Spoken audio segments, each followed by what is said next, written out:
Jesse does okay, words. Jesse does cars, and this is the Subaru XB Crosstrek I've been working on. I think it was the last video I had. Actually showed a little bit more. Oh, what's going on? As you can see, the whole back end is almost exposed now. What I've been doing is going ahead and cutting out the rivets and then pulling this apart. Pretty mangled, as you can tell. But now you can see a little bit better about how this rear reinforcement, let's see here, rear rail is bent. Words, right? Forgive me if I can't remember things right off the bat. My recalls are just a little bit slow, but it is there. And I know exactly what I'm talking about. It's just words. Anyway, you can see how that's going. There's going to be rivets on the top right here. Each one, as you can see right there. So when I go pull this out, I'm just going to drill those out, and then this is going to pop right out.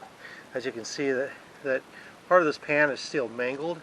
So when I pull that out, I'm going to have to undo these welds right here to be able to pull that out and then drop that down.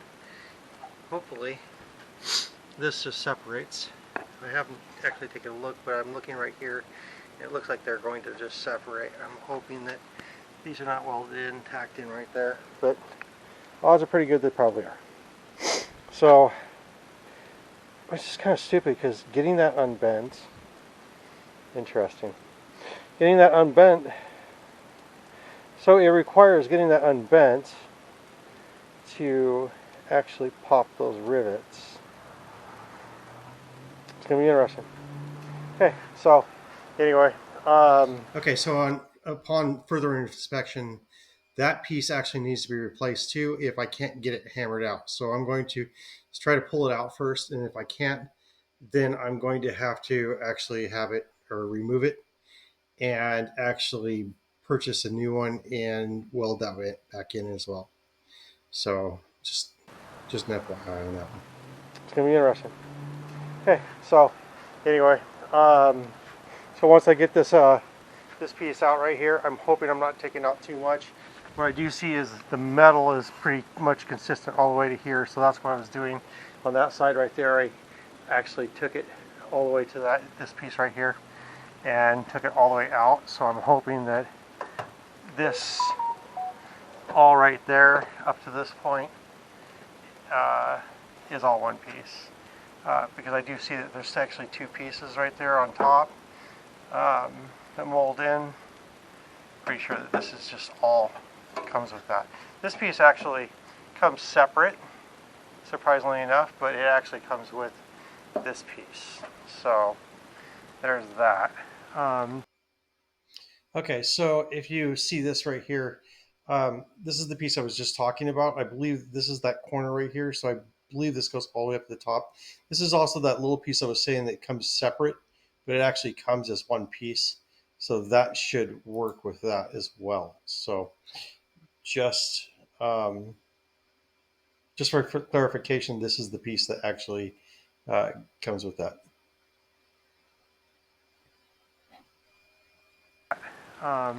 That's pretty much what I've got going on right now. Once I get that pulled out, then I'm going to work on this pan and actually get this pulled out, get some most of the dents pulled out, and then I'm going to actually work on this as well.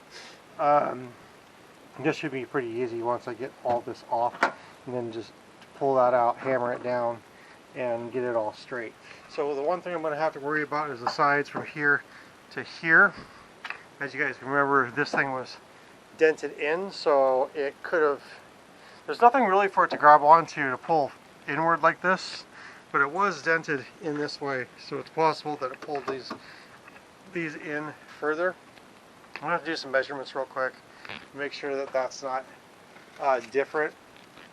Part of the big reason why I'm actually replacing this entire thing was because it's measurements. My brother's like, oh, you can straighten that out. And I'm like, well, there's nothing I can measure on. That's my problem. And because there's nothing to measure on, it's easier just to get this piece and get everything to fit into that piece, and then take measurements from the inside over and crisscross, you know, hatch cross, to make sure that everything's straight and everything's sitting the way it's supposed to. Right now it looks like this piece is actually pushed a little bit to the left, so we might have to pull everything a little bit to the right on that.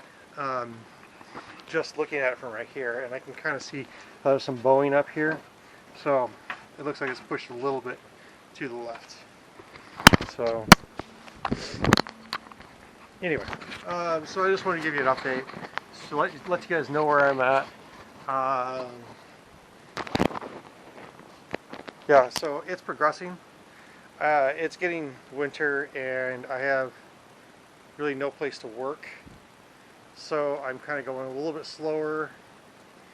If I'm going to get it done in the winter, but I'm just going to be taking my time a little bit.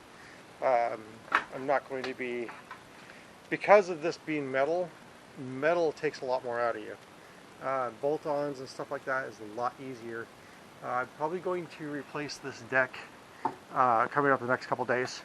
The reason for it is just to make sure that all of our measurements are good after I get all of this taken care of. So once I get that taken care of, then, well, after I get everything pulled out, okay, after I get this off, get this pulled out, then I'm going to put the new deck on, because it doesn't matter if it's on or if it's off when I go to view all the welding joint or welding plates. But it does help to actually make sure that this is straight along with that side, and make sure everything's not weeble wobbly. So that's going to help. Definitely the rail ends are going to be the critical part here. Then getting the tub straight, and then getting this all welded back on. It's all one piece, not a big deal. It's not a huge deal. So it's just methodical and getting this stuff done. And then, you know, putting all the pieces back together, and you're good to go. You know, then, you know, go to paint and everything like that. So, you know, paint's my jam. I really actually am enjoying painting. So yeah, there's that. So anyway, if you guys have any questions, any comments, any recommendations, let me know. Don't have a ton of tools, but I don't think there's a lot of tools that were going to help me any more in this position, you know. So as you can tell, this is pretty mangled. It's getting more mangled as I'm trying to pull it off, because, you know, I'm just a little more impatient about doing these weld points. You know, you gotta get this stuff straight, and then, you know, it's gonna get welded in, pushed in, readjusted. I've got plenty of dollies and everything like that to get that all straightened out. I will show, if anybody has any questions about using dollies, I can show you how to use the dollies and the hammers. It's a bit of fun, along with some interesting ways to actually do it. A lot of people like to hit right there in the center. That's not actually where you do it. You actually hit around the crowns. Crowns are the points that are actually sticking up, and that's where you work on. So yeah. Okay, well, I'm going to get off on this one and finish up pulling that apart. I might try to record pulling the rest of that apart, and yeah, so I'm going to get a little bit, and I have to pull the bolts out of here and right here, and this is actually the liner right there, but that'll help me actually pull the rest of this piece off. I'm hoping by skinning it from this direction, from left to right, it'll help me pull the rest of this thing off. Yeah, right here, as I've said before, this one got separated over here, so this gets pulled back. I didn't realize that this was ripped right here, so that's going to have to get welded, or at least seam sealed.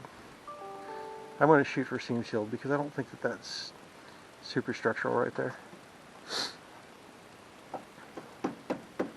Yeah, we'll figure it out.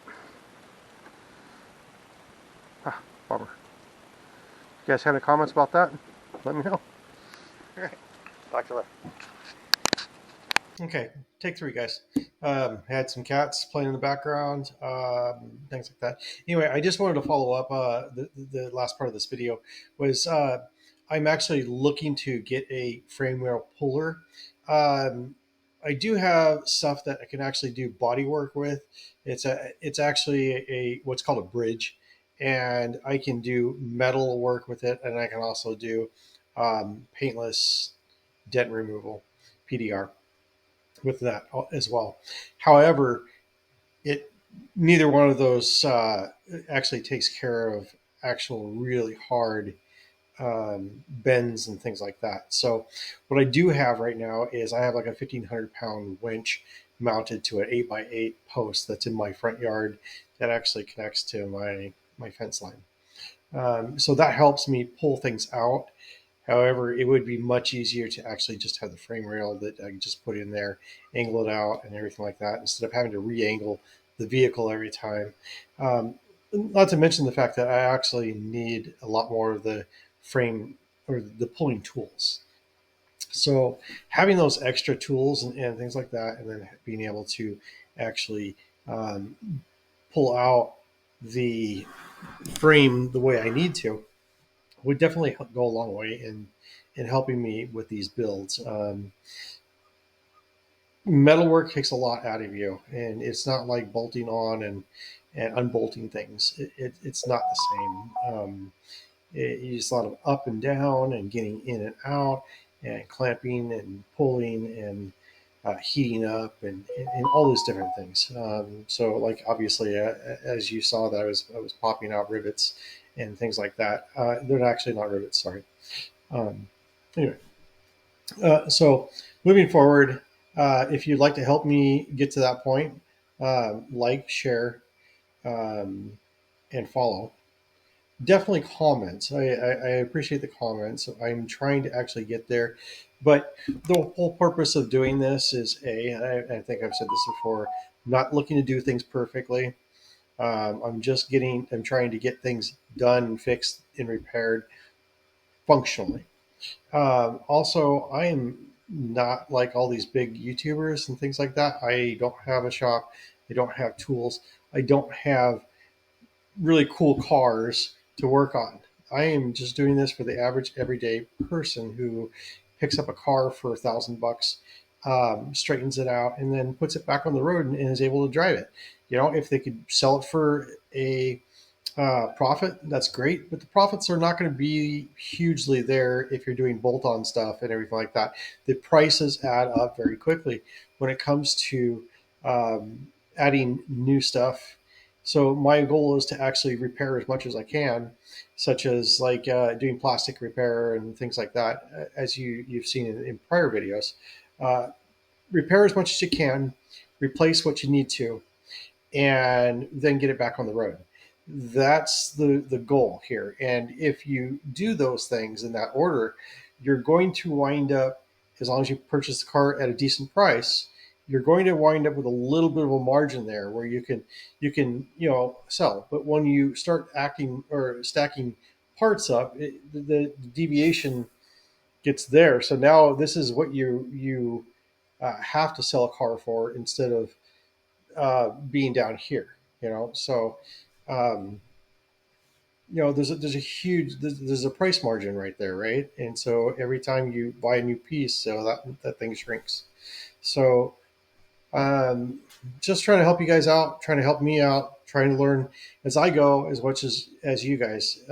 So um, this is more of a learning experience, but at the same time, it's also um, helping others and helping me get things from others also.